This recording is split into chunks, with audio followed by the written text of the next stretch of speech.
Buenos días, hoy estamos en la oficina de Árbol Invertido con el periodista cubano Mauricio Mendoza, con quien vamos a estar conversando sobre su obra, su carrera. Mauricio Mendoza es un periodista cubano que estuvo el 27 de noviembre en aquella reunión que hubo en el Ministerio de Cultura entre funcionarios de cultura y activistas y miembros de la sociedad civil. También es conocido porque el 27 de enero, 2 meses después, el ministro de Cultura salió en una protesta también que había de artistas y activistas cubanos frente al Ministerio de Cultura y lo agredió físicamente, le tumbó su teléfono móvil. Hace 2 años que Mauricio está en el exilio, entonces sobre todas esas cosas vamos a estar conversando con él en este programa de la entrevista. Buenos días, Mauricio. Óyeme, Mario, buenos días. No me trate tan tenso, que todo fluye. Un placer estar aquí, de verdad, hablando con ustedes, con Árbol Invertido, en esta ciudad que es Madrid, que es como otra casa para mí, donde siempre que vengo la paso bien y aquí Mauri- estamos. bueno, a ver, tú eres uno de los periodistas jóvenes cubanos de la generación más joven que ha estado haciendo periodismo en los últimos años. Has pasado por diferentes medios como Diario de Cuba. Recuerdo mucho tu cobertura en Diario de Cuba de los años de las protestas, ¿no? Del 11 de julio, de la protesta de San Isidro. Pero quisiera empezar un poco que me cuentes sobre cómo llegaste tú al periodismo. Sé que no estudiaste periodismo, no, sabes, no eres un periodista que llegó por la academia, sino que llegó por otras vías. Y quiero que me cuentes un poco sobre qué te motivó tan joven, porque además empezaste a hacer periodismo muy joven, cuando muchos estaban estudiando en la universidad, ya tú estabas reporteando en las calles, ¿no? ¿Qué te motivó desde esa edad a salir a la calle a hacer periodismo en Cuba, donde además sabemos que es riesgoso cuando no lo haces para los medios de propaganda del Estado, ¿no? Brother, a mí me llevó, el rap me llevó a hacer periodismo. Yo desde muy chama empecé a relacionarme con los raperos, a escuchar rap cubano, ya fuera como mi generación que empezó escuchando los aldeanos, pero yo después me fui a escuchar los grupos clásicos, Explosión Suprema, Hermanos de Causa, Anónimo Consejo, y empecé a andar con ese grupo de gente desde muy chama, ¿Y cómo diste con esa gente? brother, por un amigo de mi barrio, David Berenguer, que ese es un personaje para un podcast aparte. Ese fue el cubano que cruzó el océano de Barcelona a Cuba en un velerito con su perra y su novia. Y entonces David era fotógrafo y andaba con toda esa gente. Y es mi socio, él era mayor que yo, pero es mi socio de chama, desde el barrio. Y él me empezó a llevar a los conciertos de rap. Recuerdo el primer concierto que yo estuve fue el de Explosión Suprema. Ya no era Explosión Suprema, ya era el primer disco de Tian en solitario, poco bonito, en La Madriguera. Yo en ese tiempo también quería rapear. eh, y ahí, ¿sabes? Es como que había muchas cosas que me empezaron a mover la mente y a hacer pensar, a conocer gente como Sekou, como Coquino. ¿Cómo era Y, el ambiente de rap en esos tiempos en que tú llegaste, no? brother, no eran como los tiempos aquellos, diría Soandri, refiriéndose a los años 90 y la verdadera explosión del rap, pero yo recuerdo una escena todavía entretenida. Había muchos raperos, estaban todavía los Arteanos en Cuba, estaba Anónimo Consejo, eh, Hermanos de Causa. Y venía saliendo también la escuela esta de Navipro, fue la Alianza, Papagosa, que ya ellos tenían trayectoria, pero están también en su momento. Había muchos proyectos, tanto incluso por la agencia cubana de rap, que bueno, sabemos que fue un instrumento del Estado para controlar el rap, pero habían incluso más eventos, estaba el Pa' Abajo que lo que hay ahora. Y incluso cuando yo me fui de Cuba, era una escena muy entretenida donde de gente muy diversa, estaban todavía proyectos como Rotilla, Puños Arriba, Poesía Sin Fin, Y tú, ¿sabes? De momento veías a los raperos ahí, ¿sabes? A Danay Suárez, a Bárbaro el Urbano Vargas, Raudel y a otros personajes dentro ¿De de... qué año tú hablas exactamente, más o menos, para Te poner en estoy contexto? hablando de 2010 en adelante. ¿Y tú qué edad tenías en 2010 cuando llegaste a...? 11 años, 12 años, era, ¿sabes? Era un chamaquito. Yo era como el chama, como soy el más chama en el periodismo, tal así independiente, fui un chamaquito con toda esa gente que influyeron mucho en mi pensamiento crítico, en cómo veo Cuba, la gente de OVNI. Yo digo que fue una escuela para mí, de cierta forma, lo que es el arte independiente, el activismo, poesía sin fin en Alamar. Yo lo recuerdo los conciertos en las casas de Porno para Ricardo. Y había mucho más variedad que lo que hay ahora y había mucho más gente en Cuba de las tú- que hay ahora. Eso también un poco porque tú eres de Habana del Este, ¿no? Tú eres del reparto Bahía, vivías por ahí. Entonces, por ahí quería que me contaras un poco cómo era el ambiente ese de Alamar en aquella época, donde surgieron tantos proyectos independientes, como tanto de rap como de activismo, como es el mismo proyecto de Orni Zona Franca, el Festival Poesía Sin Fin. Te quiero En decir, el, Mario, disculpa, en el momento que yo llego a Alamar, ya había ocurrido la censura de Orni Zona Franca, que ellos tenían un local en la en Casa de la la Casa de Cultura. la Cultura de Alamar y se lo habían quitado, que recuerdo, o sea, hay un cuento muy famoso que Fernando Rojas, que era viceministro de Cultura o era del HS, no recuerdo bien qué cargo tenía en ese tiempo, em, le lo fue a expulsar a ellos con militares, tropas especiales, y a Mauri le decía, oye, una cosa de amor, algo de eso, y que Fernando se sacó la chaqueta y dijo, yo no creo en amor, ¿sabes? Ya como soltando los pines, y bueno, tuvieron que irse de ahí. Y yo llegué ya en la etapa que ellos estaban haciendo conciertos en las casas, que Poesía Sin Fin se hacía en casa de Amaury, en la casa templo de Nilo, en la zona 5 se hacía por casa en diferentes zonas de Alamar, en el garaje 19 que era un proyecto igual de ellos, y era todo muy underground, pero ahí venía gente de toda La Habana, te digo, a Poesía Sin Fin, y se movía como la alternatividad, tú sentías un ambiente alternativo, como se puede decir, la movida madrileña en los años 80. ¿Y cómo de todo eso te fue llevando el periodismo? Yo rapeaba, yo en ese tiempo rapeaba, la echaba aquí, la echaba allá, pero yo estudiaba, estaba preuniversitario, como digo, todas mis amistades eran delincuentes, pero yo vengo de una familia también donde me decían mucho estudiar y yo era una parte calle, pero otra parte también de estudio, ¿sabes? De ser un alumno de estos, sacar muy buenas notas. Y mis padres en principio querían que yo cogiera medicina. Yo, bueno, ya, ¿sabes? Yo dije, voy a coger medicina para complacerlo, porque igual yo había sido un adolescente de esto complicado.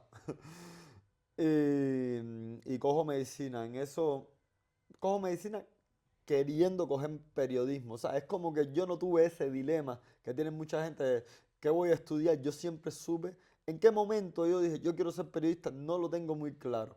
Pero sé que es como que yo, cuando me dijeron, ¿qué tú quieres ser? Periodista. Y bueno, yo no cogí periodismo, cogí medicina. Mi papá enferma de cáncer. Bueno, fallece. Y yo estuve como 2 años más estudiando medicina. Yo estuve 3 años en medicina, en primer año de medicina, ¿sabes? No pasé de primer año de medicina, porque no me gustaba la carrera. Y un día dije, ¿qué rayos yo hago aquí? Y cogí y ya, no fui más nunca a la escuela. Me viré para la casa, me puse a vender dulce, a vender panetela en ese tiempo que necesitaba buscar dinero. Mi papá ya había muerto hace 2 años. Y empecé, yo dije, bueno, quiero coger historia del arte, quiero coger filología, letras, que era lo que yo me había dedicado siempre. Y en eso ya yo estaba, pero el proceso era tan incómodo para entrar a la universidad. y yo necesitaba buscar dinero, que 19 años vivía solo, la cosa estaba dura. Y recuerdo que ya yo conocía a Luis Manuel desde tiempo atrás, conocía a Yaneli, yo vi prácticamente cómo surgió el movimiento San Isidro, que se llamaba MAPI. Y entonces, cuando yo dejo medicina, recuerdo empiezo a escribirle a mucha gente. Y yo, para que me dieran el contacto a algún medio independiente, para yo ponerme a escribir en esos medios independientes, ya Cuba por suerte tenía internet, ¿Esto qué sería? ¿Año no 2018? 2020, ¿sabes? Año 2020. 2020. Yo empiezo a escribirle a gente, oye, ponme, que yo más o menos conocía del mundillo, que, oye, pues dame la luz, yo quiero escribir esto. Y era que casi todo el mundo me daba como loco. Como, chama, tú que te vas a dedicar a periodismo. Y Yaneli, recuerdo que, ¿sabes? Con todo agradecimiento siempre lo digo, me dio la luz con Havana Times. Me dijo, oye, sí, claro, chama, ya estaba exiliada aquí en España. Y me dijo, sí, claro.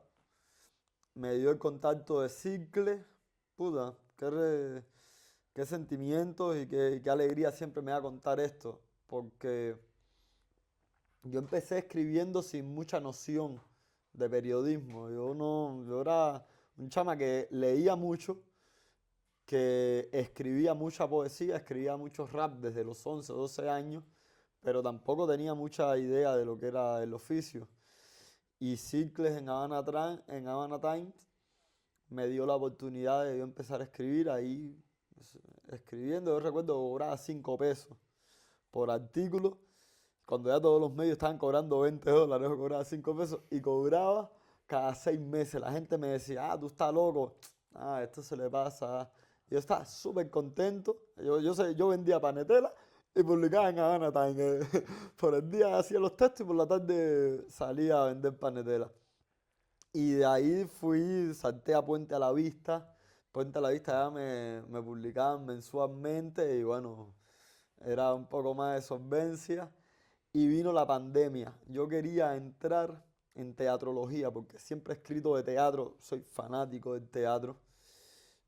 Y yo quería entrar, hice las pruebas de Lisa, ya yo estaba escribiendo en Havana Time y me suspenden.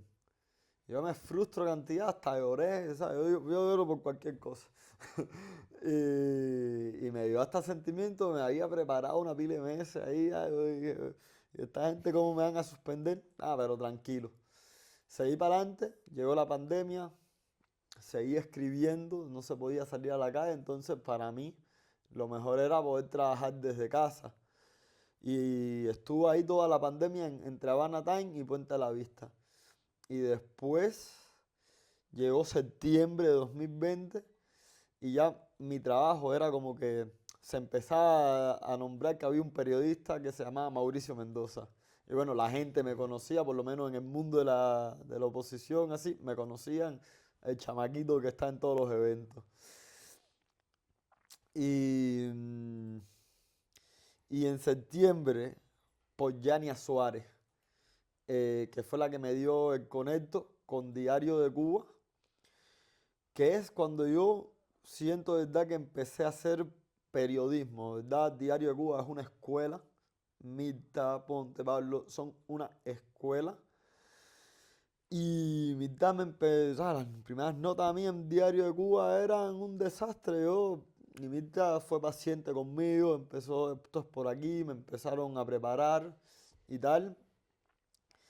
Pero te tuvieron que preparar rápido porque es que si empiezas en 2020 es un año que estaba candente, pandemia, en septiembre llegas a Diario de Cuba y en noviembre ya está la huelga de San Isidro y tú terminas el 27N frente al Ministerio de Cultura. Cuéntame un poco, A ver, ¿cómo fue ese proceso tan acelerado de, sabes, Mir- recién empezando en el periodismo y a tener que enfrentarte a cobertura, bueno, que a día de hoy todavía se recuerdan? Eh, Mirta ¿sabes? Yo recuerdo, yo había pasado ya desde en ese tiempo un taller con IWPR de cómo hacer técnicas narrativas, ¿sabes? De primeras nociones de periodismo, cómo tú haces una nota, esto, lo otro. Yo también me iba preparando por mí mismo, ¿sabes? Todas las amistades mías periodistas, yo les pedía, dame libro de periodismo, Yo me leí, ¿sabes? Los libros que ustedes utilizaron en la universidad, los de, esta, ¿cómo se llama? Que Oriana Fallaci. no, no, ¿No? Oriana Fallaci, sí, Oriana Fallaci, Cabeza de Turco, A Sangre Fría, todo eso yo me lo, esta Poniatowska, pero no, lo que te digo, los libros, ¿cómo se llama? La profesora esta que ustedes tenían, que era la que le daba nota, la que era la que... Iraida Gazadeh. Iraida, yo me leía los libros de De Iraida. Iraida, normal, yo cogí de ahí, porque tenía amistades periodistas y me quemaba, ¿sabes? Como que yo no salía, mi tiempo era estudiar, estudiar, leer, escribir y buscar noticias. Y entonces llego a Diario de Cuba, ellos me siguen mandando para becas, talleres, cursos, para yo prepararme con la gente de Anfibia en Argentina, yo aprendí cantidad. Y yo creo que lo que le agradezco es, ¿sabe? Yo creo que lo que me ha dado suerte también el periodismo es el olfato, de saber dónde está la noticia, ir para allá y decir, voy a arriesgarme. No importa lo que pase, pero yo tengo la noticia. Y yo entré a Diario de Cuba y Diario de Cuba me exigía al principio 4 notas por mes. Me decían, no, tu plan es 4 notas por mes. Yo hacía mis 4 notas por mes normal. ¿Sabes? Y uno dice, ¿sabes? Uno recuerda eso porque ahora uno hace 4 notas en un día a veces. ¿Sabes? Entonces, 4 notas por mes, yo me creía, coño, estoy porque conocía Diario de Cuba, quería empezar en Diario de Cuba, pero, ¿sabes? Era inexperto.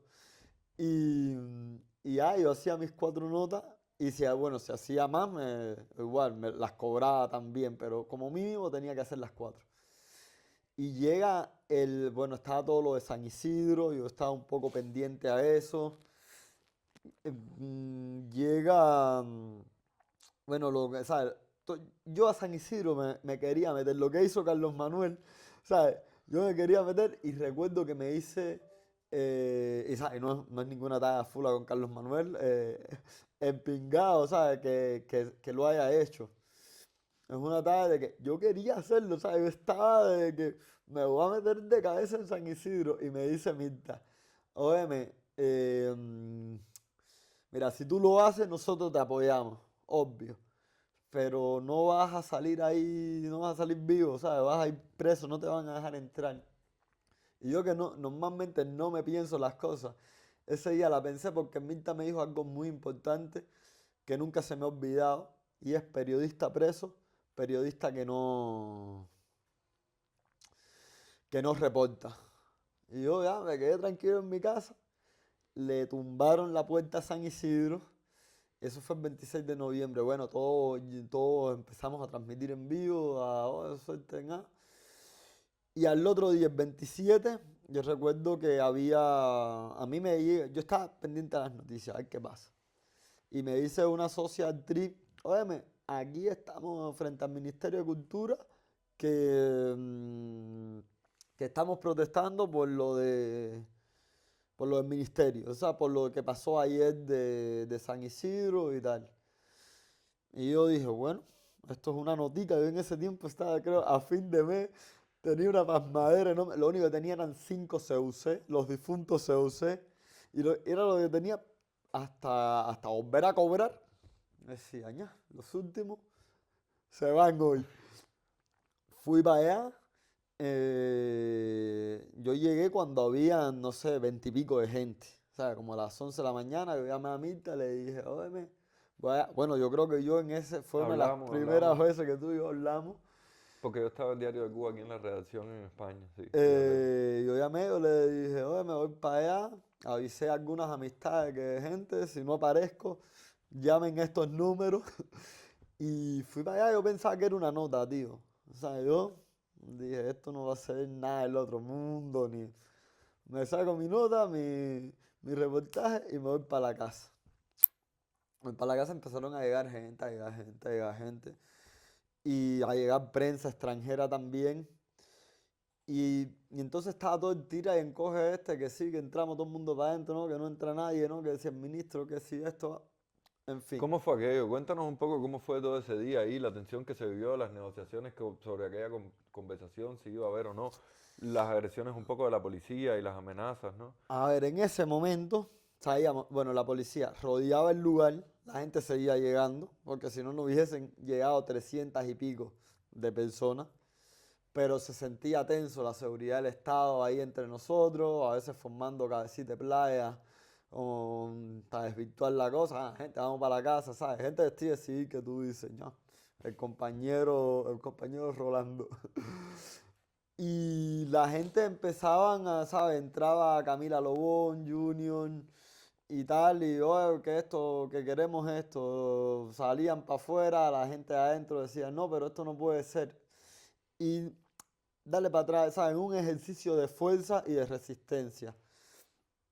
Se llegó al acuerdo de que, bueno, ya entrarían por gremio y que cada cual, ¿sabes? Entrarían 30 personas.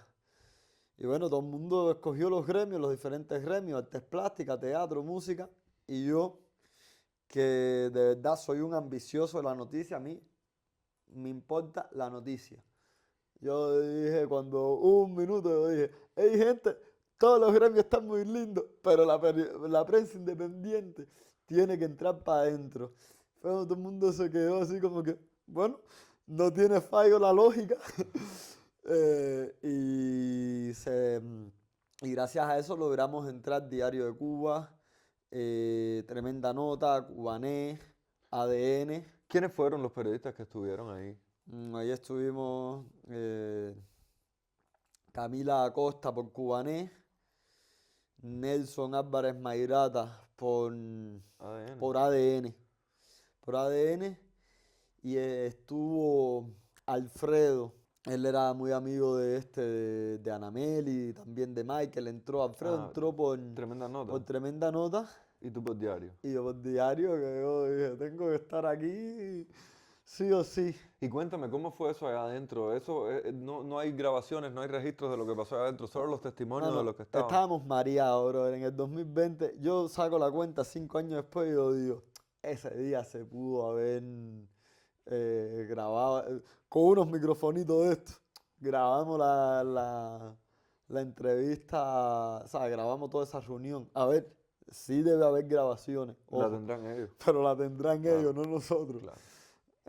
Y entonces, ya, pero ahí sí, en lo simbólico, sí fue simbólico. No fue la primera manifestación. Ojo, que la gente le dice, no, lo primero que pasa, no. A lo largo de la revolución han pasado miles de manifestaciones. Lo que la diferencia es que hay internet y prensa independiente más articulada e internet. ¿Sabes? Cuando el festival de rap los raperos protestaron. Cuando Puños Arriba los raperos se le pusieron frente a la casa, frente frente al Instituto de la Música. Y existen imágenes, eso fue en 2014, ¿sabes? No es que es la primera vez. ¿Sabes? Es la primera vez que pasa en la era del internet. Y Mario, ¿Cómo tú recuerdas eso de adentro? ¿Qué se dijo? ¿Cómo fue el debate? Recuerdo que salieron, habían unos acuerdos, lograron a como... ver, unos acuerdos que nos demostraron que no estábamos preparados como sociedad civil, como activismo, para, para entablar una negociación de ese tipo con personas extremadamente experimentadas en las negociaciones y en disolver picos de escalada, ¿sabes? Ellos resuelven sus problemas, si no, no llevarían 60 años.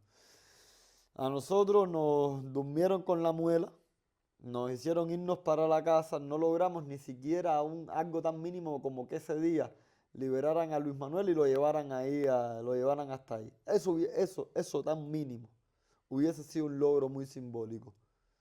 ¿Sabes? Pedimos muchas cosas ahí en la euforia, que no voy a decir que estaban erradas, no, ¿sabes? Son los sentimientos de todos. Todos queremos libertad de expresión, todos queremos derecho, todos queremos trabajar en tranquilidad. Pero mi opinión es que hay que saber a veces cómo tratar con dictaduras, con gobiernos y cómo negociar sabiendo que no vamos a ganar todo lo que tenemos, pero se empieza ganando. Se empieza con un logro a la vez y después vas obteniendo más. Y bien, nos fuimos para la casa creyendo ingenuamente de que íbamos a lograr una, ¿cómo se llama esto? Una palabra de un gobierno extremadamente tramposo. No logramos nada. Al otro día las instituciones se cagaron, ¿sabes? Normal, no voy a hablar sin eufemismo, se cagaron en todo lo que habían planeado, nos dijeron la misma retórica de siempre. Ustedes son contrarrevolucionarios, mercenarios, pagados. En la jiribilla, yo recuerdo, sacaron un texto mencionándome tanto a mí como a la gente, ¿sabes? Pero hicieron mucho enfoque en mí como periodista en ese momento. Digo, bueno, yo no era el único. Pero no, ahí es como que, no, qué, qué pesado este chaval. Y sí, si vamos a hablarlo desde lo conceptual, dice mucho. Desde lo práctico, la mayoría estamos exiliados. La dictadura sí y los presos sí. Es la parte donde que a mí quizá la gente no me perdona que yo mire con tanta crudeza, pero es lo que hay. Mauricio, y cuéntame un poco, ahí nada más que pasan 2 meses, fueron meses tensos, meses donde se articuló el movimiento 27N, ¿no? Recuerdo que en esos meses se creó el movimiento, se empezó a articular, la gente de la huelga de San Isidro recién salía de la cárcel, había como mucha expectativa, de la cárcel no, perdón, salían de, bueno, de la huelga, donde después se los llevaron, los encerraron en diferentes unidades de policía, los fueron mandando para sus casas. Fueron unos meses donde la sociedad civil o determinadas partes de la cultura alternativa se nuclearon, empezaron a organizarse y en enero pasa esto en las vísperas del aniversario del nacimiento de José Martí, ¿no?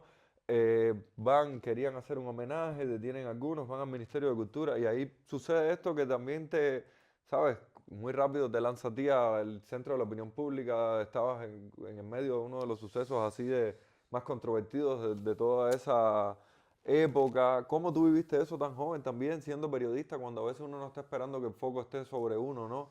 Sino que uno es el que está contando las historias y de pronto tú eres la noticia, ¿sabes? Brother, fueron El golpe que te tiempos. dio el ministro. No era.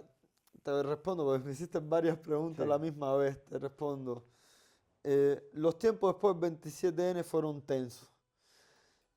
Uno de los mayores errores que yo creo que cometimos fue un poco creernos que el 27N éramos los 30 que habíamos entrado al ministerio y no eran los 300 personas que nos dieron la fuerza para poder entrar al ministerio. Muchas de esas personas también sienten ese sentimiento y no los ven. ¿Sabe? Que nosotros nos creímos una élite. Y yo creo que eso es uno de los puntos para entender el fracaso del 27N, por lo que hoy no existe 27N, porque la gente que de cierta forma nos apoyaron quedaron fuera. ¿Sabes? Esas 300 personas se quedaron como que en el aire. Y hay muchas, ¿sabes? Como que, espérate, si yo estuve ahí y no se sintieron parte. Entonces, eso también llevó a que el 27 de enero, cuando más o menos estábamos intentando articular otro 27N, mucha gente dijera, yo no voy. ¿Sabes? Y de eso, por lo menos los que más partido le sacan al 27N, no hablan. O sea, vamos a hacer, si vamos a ser críticos, vamos a hacerlo con todo, con nosotros mismos. Y el 27N, ¿sabes? Ya llegamos a enero, intentamos, nosotros lo que íbamos a hacer, y siempre lo he dicho, era un homenaje a Martí. Había una reunión con miembros del 27N por debajo de la cortina que no se había hecho, o sea, que nadie la sabía, o sea, era Junior García, creo que Camila y Sobbey, quienes iban a tener como una negociación, un diálogo con Fernando Rojas y otros miembros de ahí de la institución. Eh, Sucede que la seguridad del Estado empezó a sofocarnos, ya estaban saliendo por televisión audios de nosotros, ¿sabes? No había una seguridad informática, una seguridad de nosotros de tener medidas de precaución para que no se archivara no se archivara, no se filtrara nuestros planes.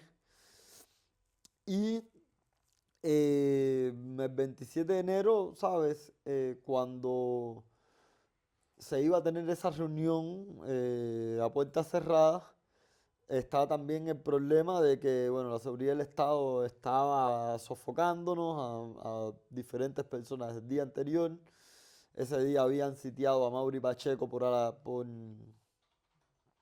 Alamar, a Tania Bruguera en su casa, a Camila Costa se la habían llevado presa, Camila Lobón tuvo unos forcejeos con la policía y,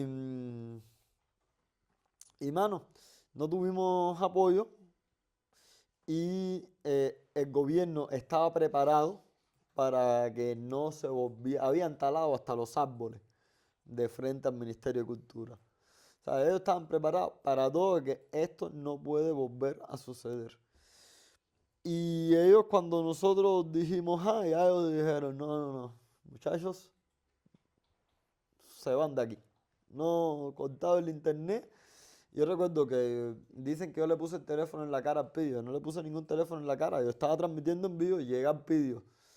Yo la verdad, a ver, yo estaba siempre delante. Me gusta tener la noticia en primer plano. Y yo digo, y es el ministro de Cultura, voy a presentarlo.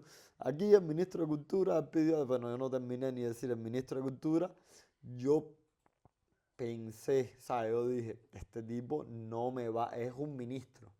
¿Sabes? Yo digo, puedo darme el lujo de, ¿sabes? De hacerle preguntas incómodas que este no me va a hacer nada.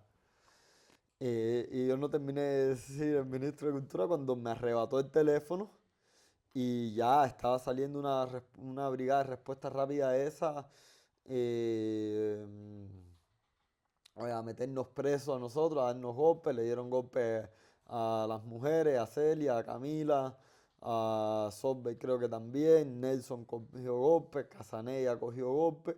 Yo la verdad, yo dije, yo estoy flaquito. Yo no tengo cuerpo para coger golpes.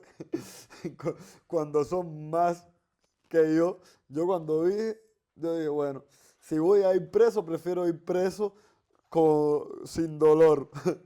Que sea uno solo, no sea el dolor al cuadrado. Y básicamente yo me subí para la guagua. ¿Sabes? Recuerdo que Henrieri me dijo, oye, chama, ven para acá, siéntate aquí al lado mío. Como, ¿sabes? Yo era el más niño, tenía 21 años cuando, cuando aquello, 21, 22, un chama, sigo siendo. Pero yo ese día yo dije, bueno, por lo menos un año me voy preso. Espero que la comida no esté tan mala allá adentro, lo cual no es así. Porque como yo no tenía ni familia en Cuba, a mí nadie me iba a llevar a Javita.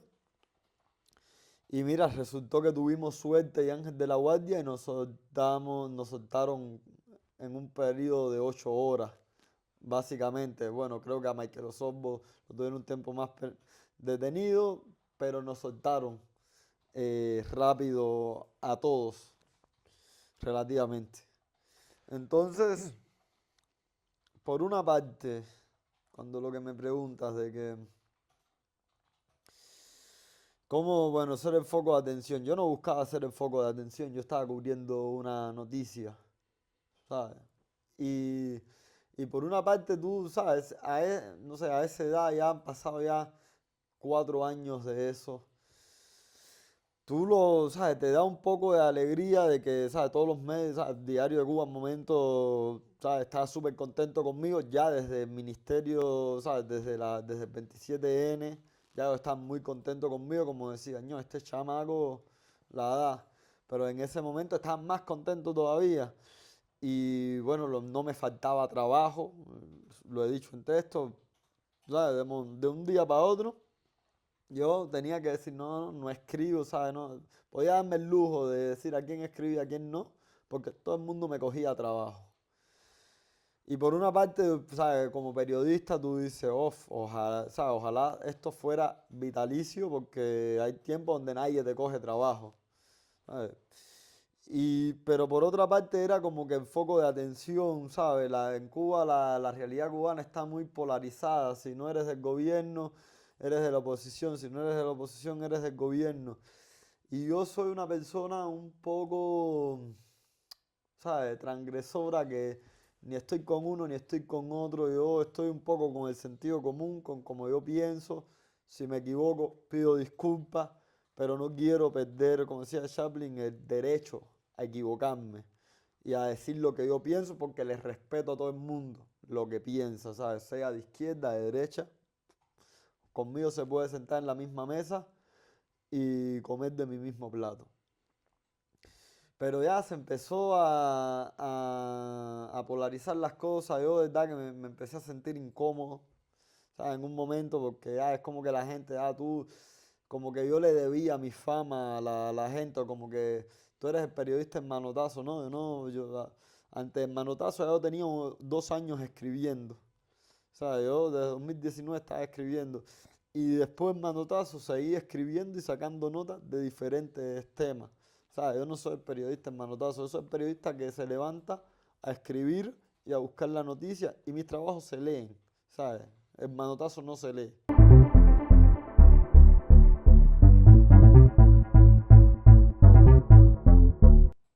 Mauricio, y otra cosa que te quería preguntar, ya siguiendo esa línea temporal un poco, ¿cómo fue estar en Cuba como periodista independiente el 11 de julio, ¿no? Un momento ya donde los periodistas, los activistas tenían los focos de la represión del régimen encima, como lo han tenido siempre, pero bueno, en un momento particular donde había tal vez un poco más, también porque la situación en el país era más tensa. ¿Cómo fue vivir ese momento? ¿Cómo fue la cobertura del 11 de julio, digamos? Mano, la cobertura del 11 de julio, o sea, en esa cobertura, yo te voy a decir una cosa, yo estaba más preparado, ya llevaba un año en Diario de Cuba, estaba más preparado, o sea, de verdad siempre lo digo, Diario y Mirta son una escuela que te enseñan a hacer notas, la importancia que es una, porque muchos periodistas, me voy a desvirtuar un poquito, muchos periodistas piensan que ser periodista es escribir lo que a ti te guste, no, no, ahí tienes que escribir cosas que no te gustan. Y yo te digo, con Diario aprendí mucho de eso y ya ahí estaba más preparado, ya me sentía ya como con las herramientas de poder hacer una cobertura, ya había sacado anteriormente otros reportajes que me habían preparado para ese momento y yo tuve claro siempre una cosa, no, que no se repitiera un 27 de enero. O sea, hoy no puedo ser la noticia de ninguna forma, ¿sabes? Donde venga la policía, viene la policía por aquí, yo cojo por aquí, pero no voy a permitir que me cojan preso. Y yo me encontré a Michael Vivero ahí, que somos muy buenos amigos. De hecho, él es alguien que forma también gran parte en mi formación como periodista. Y Michael, ¿sabes? Andamos Michael, Lisbeth Moya y María Lucía Espósito, que trabajaban con Michael en Tremenda Nota. Michael y yo nos quedamos cubriendo y le dijimos a que fueran para la casa por si a nosotros nos metían presos, que era una posibilidad también. Y estuvimos por el Capitolio, por el Prado, salimos a la salida del túnel. Y en un momento estuvimos hasta como en la parte de adelante de la manifestación, ¿sabes? Como yendo para la plaza directo y con una euforia muy grande. Yo tenía mucha euforia, pero no perdía la noción de que yo hoy tengo que sacar un texto. Y cuando vi que llegamos a la plaza, ¿sabes? Ahí estarán, ahí cerca de la plaza de la Revolución, que se pusieron las brigadas de tropas especiales, que empezaron a tirar tiros de salva o tiros reales, que se empezaron a tirar piedra tanto de la gente, que era lo único que tenía para defenderse, como que de la seguridad del Estado también tiraba piedra para arriba de nosotros, y las piedras pasando que... Entonces decía, echa, jugando al quemado en serio. Eso es jugar al quemado en serio. Entonces yo le digo a Michael, Michael, vamos para atrás, Cere. Ya aquí ya se acabó lo que se daba. Y Michael, no, espérate, yo, espérate, nos vemos. Y yo empecé a echar para atrás, no lo perdía de vista, pero decía, y además teníamos el trato de que si uno va preso, el otro tiene que salvarse. Yo le decía, bueno, voy a echar para atrás. Y en eso se me pierde Michael. Lo busco un poco y yo digo, uff, se me perdió. Lo siento, lo empiezo a llamar, no me da teléfono, no me iba a poner a buscarlo. ¿Sabes? O si está afuera, aparecerá. Si no está, si está detenido, ya lo diré. Y en efecto estaba detenido, yo logré ir para una casa segura o aparentemente segura, donde esa noche trabajar y saqué una crónica larga, uno de los primeros reportajes que salió del 11 de julio por la prensa independiente, fue el que saqué yo, o sea, así porque estuve cubriendo tanto en vivo como tanto ¿sabes? Por Reportando teléfono por teléfono. y llegué rápido a escribir. Mucha gente habían ido presa frente al ICRT, incluidos periodistas, y yo me senté a escribir, escribir, escribir, escribir, escribir. Y con una botica de internet que entró, logré sacar, logré mandarle el artículo a Mirta. Y es verdad que yo vine a leer el artículo 3 días después que se publicó, o sea, cuando restablecieron el internet, pero son cosas que yo dije, yo, ¿sabes? Que tú como periodista te sientes orgulloso porque estuviste en ese momento, lo cubriste, lo intentaste hacer lo más profesional posible. Eh, y después, bueno, el temor de estar, yo estuve un mes y pico de un lado para otro para fuera de mi casa.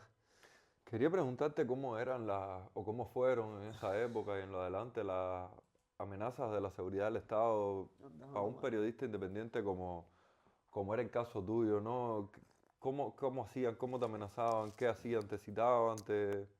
Ay, después del 27, después del manotazo, ya es como yo tuve a mi compañero que me atendía y, y bueno, un seguimiento más constante de la seguridad del Estado arriba de mí.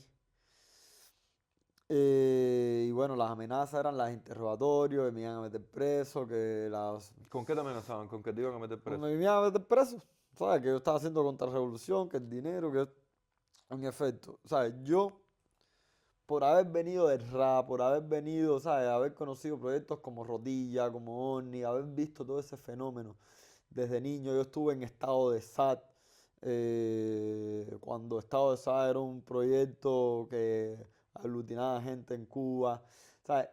Para mí nunca fue, esas amenazas siempre fueron como que lo normal, fueron parte del proceso y a lo que yo estaba acostumbrado porque a todas mis amistades las amenazaban desde mucho antes de yo hacer periodismo. Y yo más o menos lidiaba con eso, era molesto, te daba miedo, yo tenía miedo, obvio, tenías que vivir como un militar, con paranoias, ¿sabes? Yo me recuerdo que en ese tiempo me fijaba de detalles que tú decías, puta, este tipo cómo está tan pendiente a todo, pero era como que si en mi casa había una ventanita 1 centímetro más abierta casi, yo me daba cuenta que por aquí pasó la seguridad del Estado porque intentó abrir la ventana aquí así, me tocaron, ¿sabes?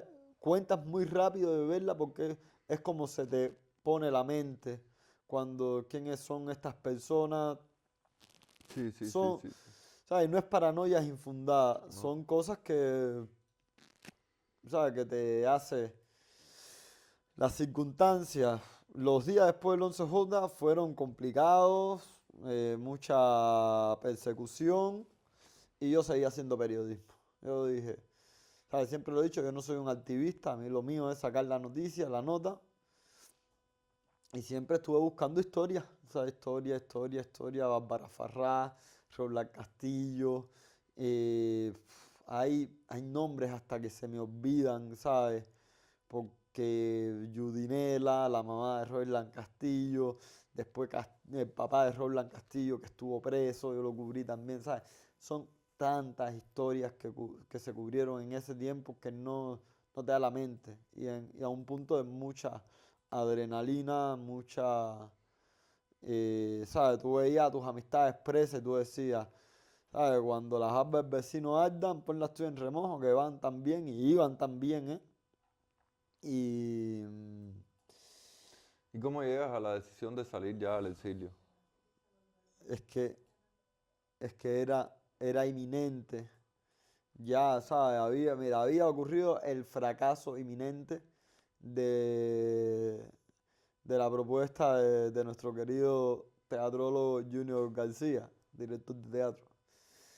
Que, ¿sabes? ¿A quién se le ocurre? El mundo no había, o sea, Cuba no había entendido todavía qué había ocurrido el 27, el 11 de julio. Ya tú querías, eh, ya tú querías, ¿sabes? Convocar a otra marcha, pero para cómo la convoca y te vas. ¿Sabes? Deja a todo el mundo quemado, ¿sabes? Tú en España y todo el mundo. Y entonces eso creó, ¿sabes? Que es lo que a veces la gente no entiende por qué personas que vivimos en ese tiempo de Cuba estamos tan molestos con Junior García. La gente no entendió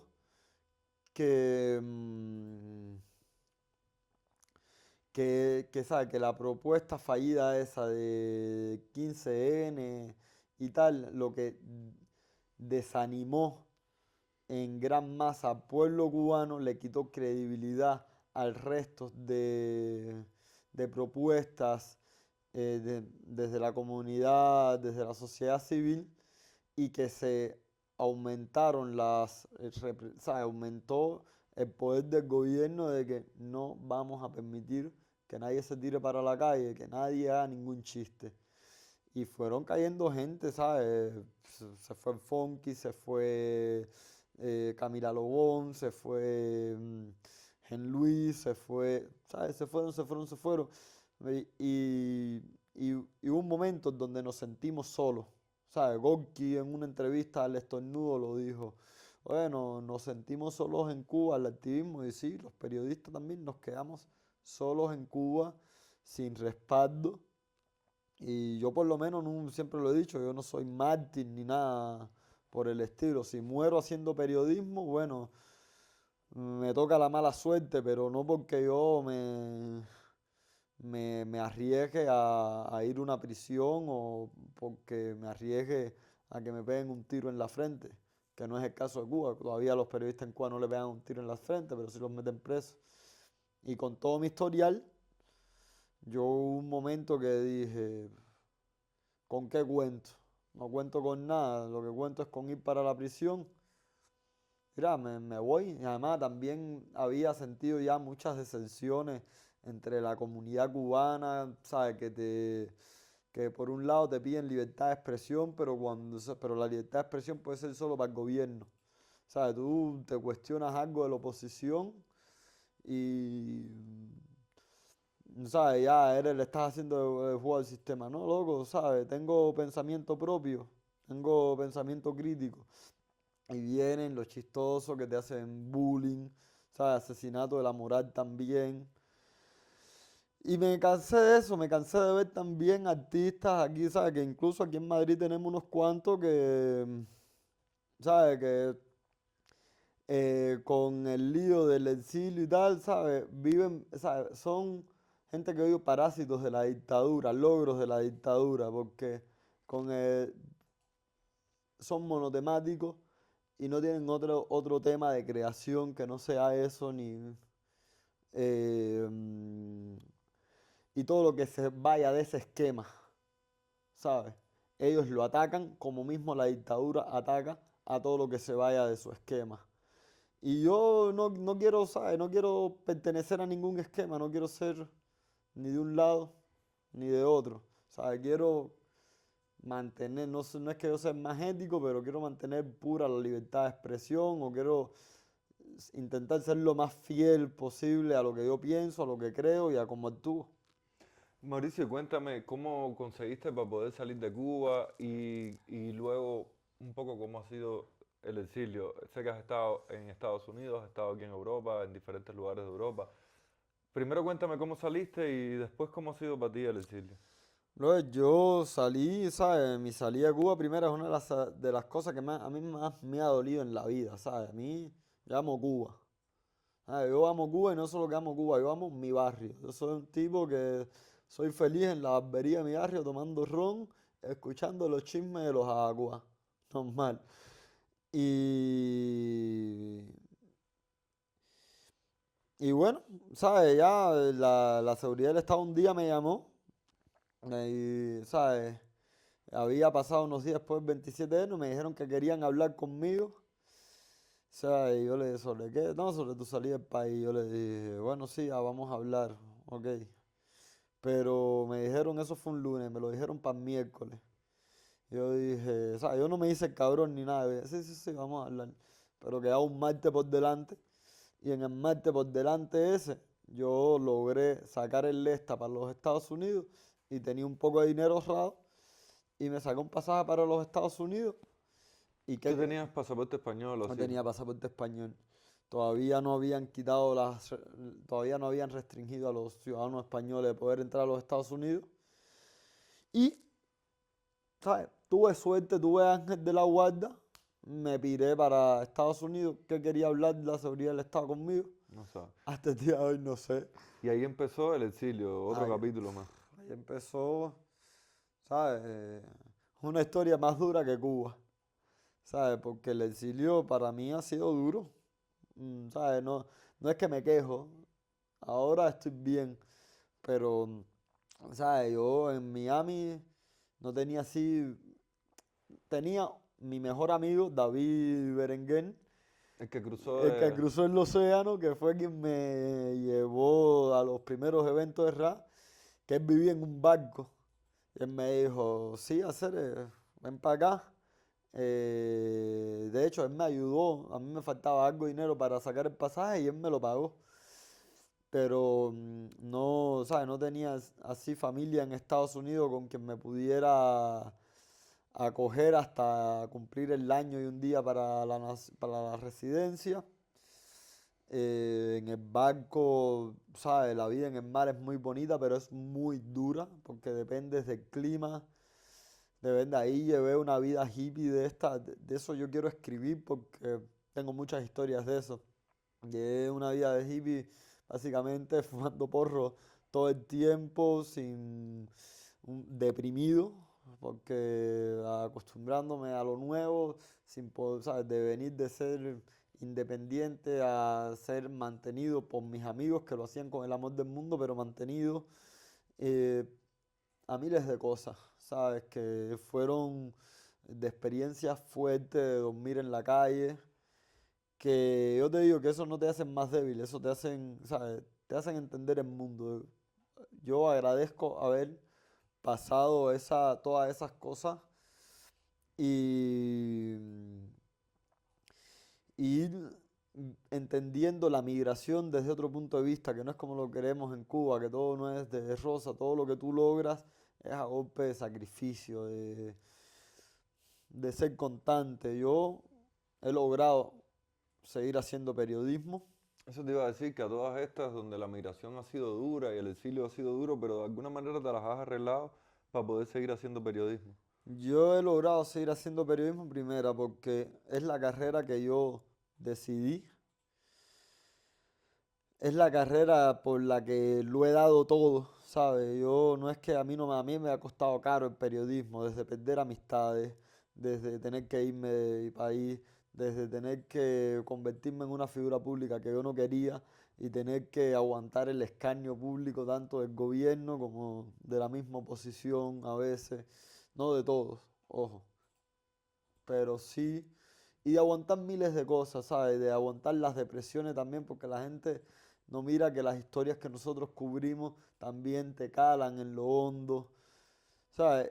Y he apostado a veces en mayores temporadas, he logrado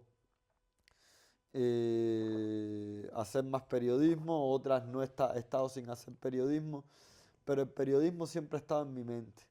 Los tiempos donde no estoy publicando, ok,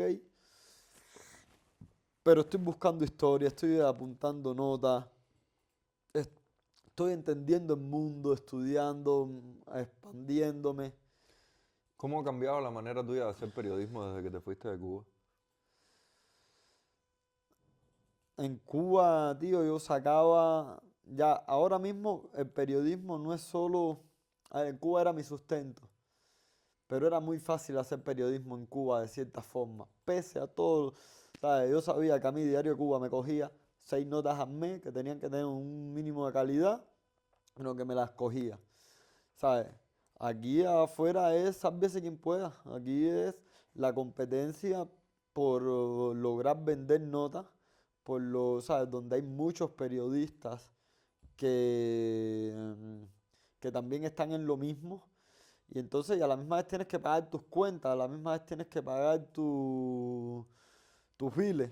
Y tienes que estar rápido, tanto con la noticia como tú como profesional, abrirte al mundo. Ya yo, mira, he logrado publicar en El País, me estoy abriendo con la red LATAM de periodistas latinoamericanos. Entonces, Cuba sigue siendo un punto importante en mi trabajo, pero ahora mismo si, ¿sabes? He vivido, como tú dices, en Estados Unidos, en Alemania, en España, en Tenerife, ¿sabes? Me voy moviendo, no tengo un país donde vivo exactamente ahora, donde más tiempo estoy es en Alemania, pero ahora estoy aquí en Madrid. Y entonces voy conociendo muchas personas, tanto como me he visto ahorita hablando con el venezolano en el bar, como hablo con el uruguayo en Uruguay, con el argentino, en Uruguay no, en Alemania, con los argentinos, ¿sabes? Me ha abierto a otras culturas, me ha abierto a otros eh, modos de entender el periodismo, de entender la realidad, ver que Cuba está muy jodida, pero te das cuenta de que Latinoamérica entera también está jodida, que tiene problemas, que se viven otras cosas. Entonces, a entender mi dolor, pero a ser empático con el dolor ajeno y abrirme. No me salgo de Cuba, pero no es que no esté abierto a escribir otras historias que ya también me interesan. No sé, Alemania tiene muchas cosas lindas que contar y también que contársela al cubano. ¿Sabes? Esas crónicas de viaje a España, aquí yo, bueno, tú me has visto cada vez que yo llego aquí a España, que es como que voy para España, tengo deseos voy aquí al Tigre, esto, porque y son cosas tan simples, pero forman parte de nuestra vida, forman parte del periodismo, forman parte de lo que a mí me gustaría que se viviera en Cuba. De momento, en fin de semana, decirte, oye Mario, o un día X, decirte, Mario, estoy aquí en el bar, pasa, siéntate y, oye, ¿quieres una caña? No, tranquilo, oye, tranquilo. Eso, que es algo tenemos tan naturalizado, pero en Cuba eso es un lujo. Sí, sí. Mauricio, y quiero que me cuentes también un poco sobre qué proyectos estás trabajando ahora, qué proyectos tienes, en qué estás. Bueno, yo ahora, primero, el primer proyecto que estoy es huir del frío de Alemania. O sea, mi primer proyecto es no volver hasta Alemania hasta que no haya calor. Eso es otra parte de la migración, adaptarte a los climas tan hostiles de ciertos lugares.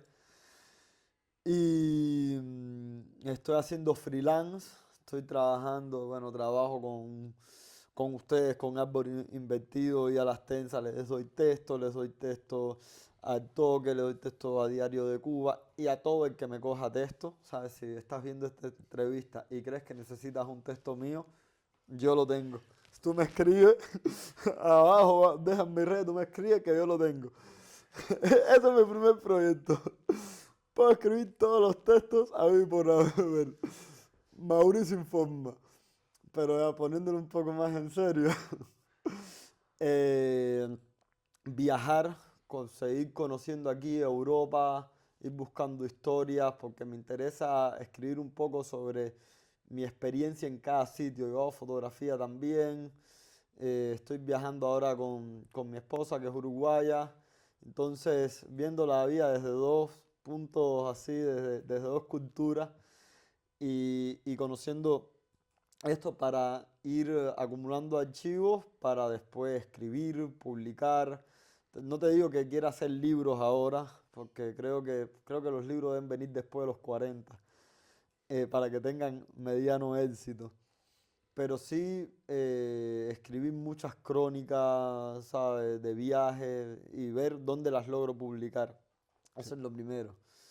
Lo segundo, estoy trabajando, bueno, en un podcast que se llama, ¿sabes? Yo tenía, a ver, hace tiempo yo, aunque amo escribir, amo la fotografía, también me estoy abriendo un poco al periodismo audiovisual, al video, me había abierto un canal de YouTube eh, y sin recursos, ¿sabes? Sin recursos, yo me he mantenido haciendo periodismo y creo que, bueno, la vida te sonríe.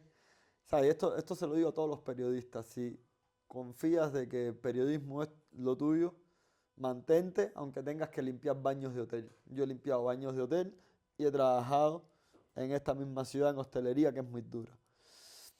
Y yo empecé con un canal de YouTube que se llamaba Otra Ola y contando un poco mis experiencias aquí en Europa, de viaje, la vida en el mar.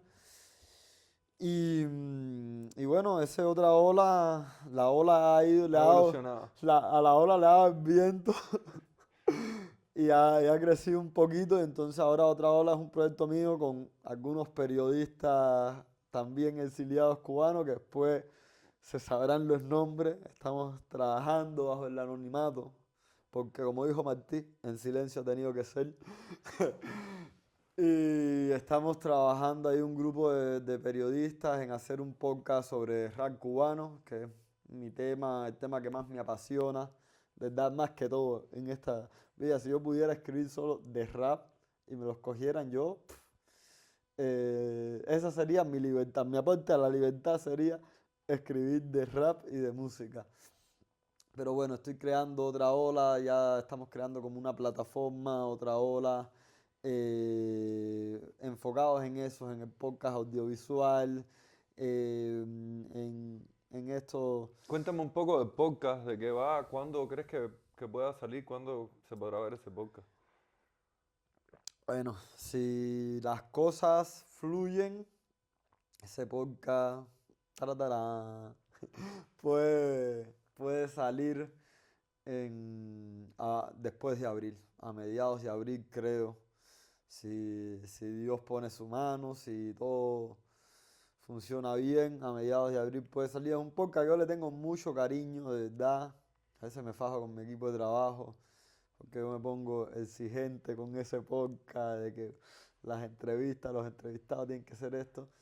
Y es son diferentes personas que han estado, que han sido clave en la historia del rap cubano y que han dado, ¿sabe? Han hecho lo que fue en un momento un movimiento que hoy está en decadencia, pero que fue muy grande y que le debemos mucho, ¿sabe? La libertad de expresión en Cuba le debe mucho al rap cubano.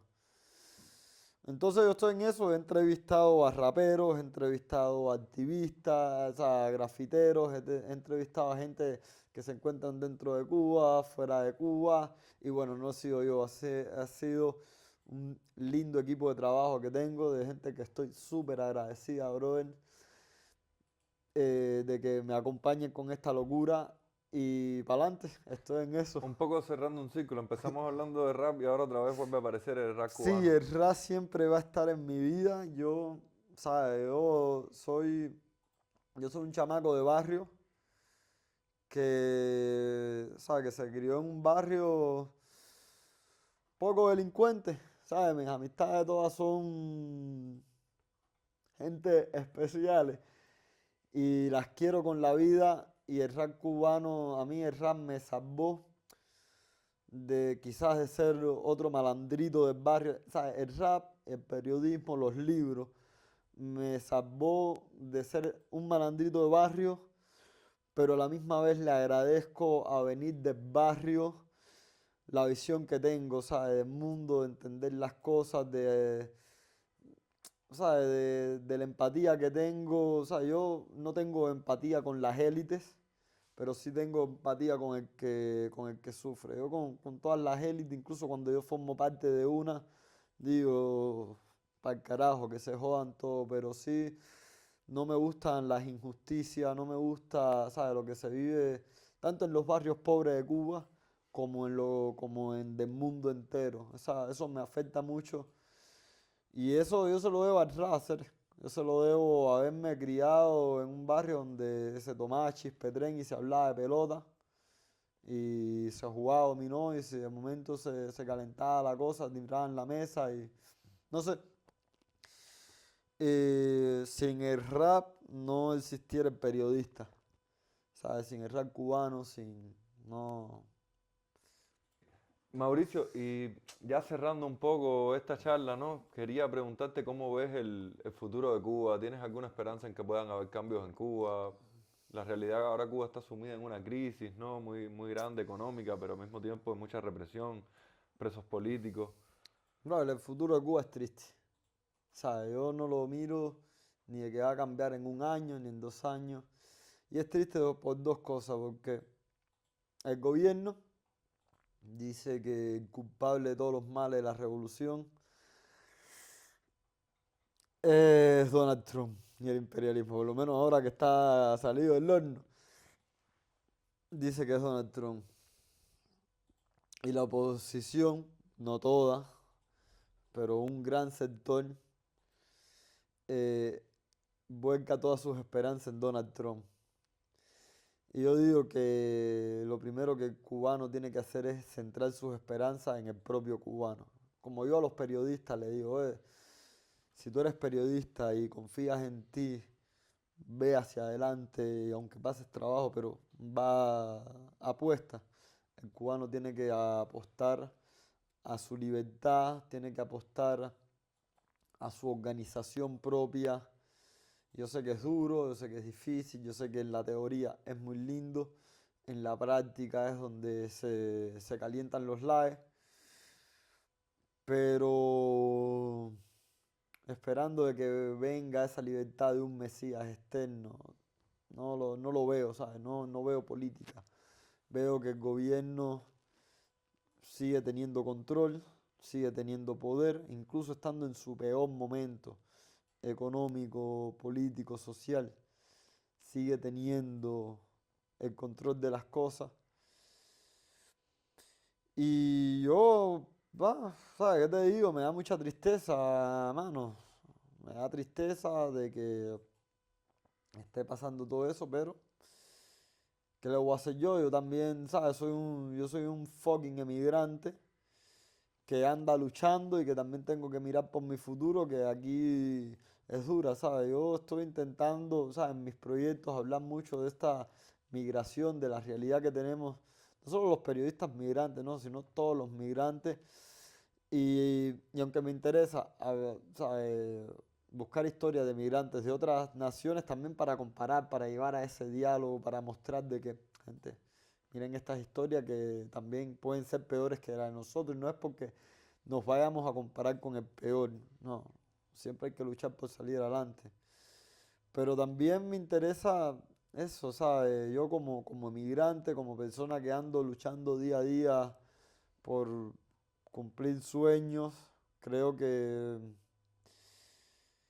el problema de Cuba, en gran medida hay que dejárselo a las personas que están dentro de Cuba, que ellos intenten resolverlo. Nosotros desde afuera apoyar, pero no decirle lo que tienen que hacer, porque mira que como estamos tú y yo dando una entrevista.